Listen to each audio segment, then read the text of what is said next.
Well, it's a cold and rainy, wintry day here in Texas, and but you know, in Texas we're always like really thankful for the rain, like almost every drop. In Texas, I always say never cuss the rain, because you know it can get really droughty and dry. So every drop is a blessing. So we're really thankful for that. But here on the Double Horn Ranch, and of course, I just love ranching and the cowboy way of life. I was lucky as a kid. My family always had ranches, and that's where I always wanted to be, was on the ranch. So I always knew, even from a little kid, that I wanted to be a cowboy. So all my spare time and weekends and summer, well, I'd always go to the ranch, because I wanted to hang around with those cowboys and be around the horses and the cattle and just that way of life.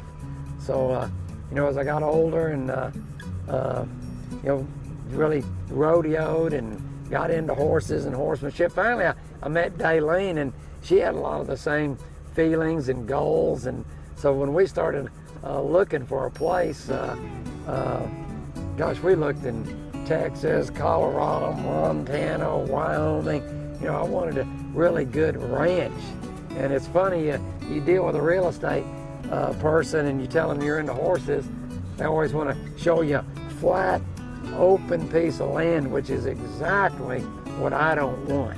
You know, I want a land that's got some roll to it and some romance to it and some water and trees, and man, I love the wildlife. So man, we looked a long time, and anyway, finally we found the Double Horn Ranch here in Stephenville, Texas, which they call the cowboy capital of the world, which suited me just fine.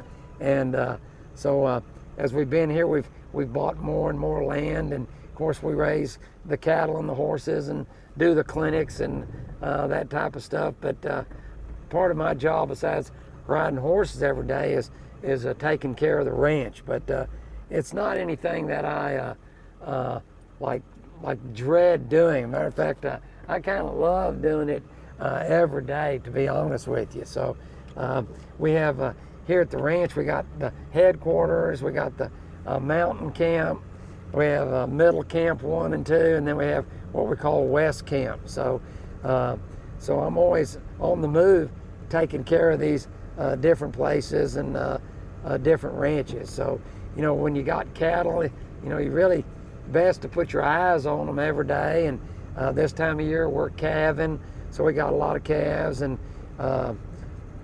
always trying to make improvements to the land. So you know, if you're in the cow business or the horse business, you're in the grass business first. You know, you got to have that grass. So I think the cardinal sin is overgrazing.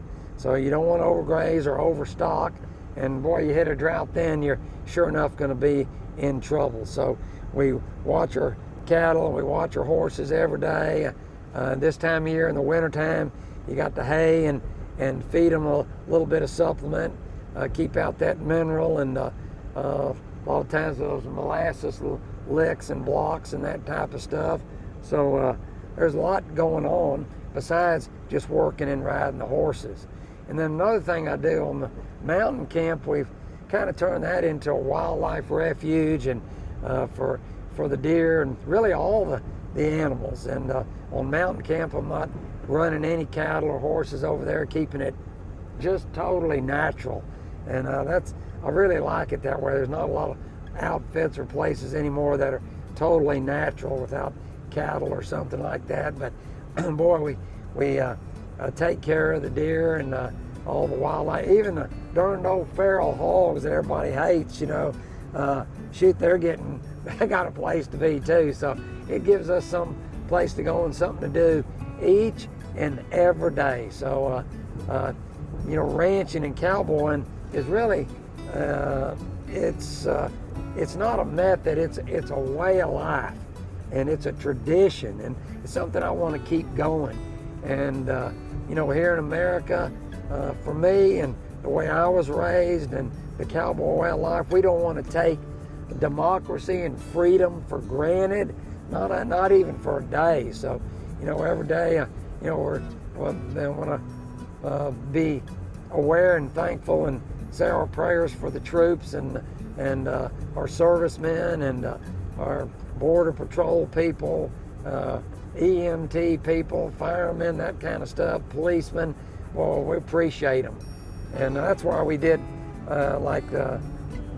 we did the Guts and Glory ride, a 100-mile ride to make money for the troops, which really turned out to be a good deal and raised a lot of money for Special Operations Warrior Foundation. So we want to stay involved that way in every way that we can, taking care of the land, which is part of the greatest country in the world, United States of America. So I think Cowboyin plays a big part of that. And I always say, I think everybody in America has, even if you're from New York City or something, everybody's got a little bit of cowboy in them.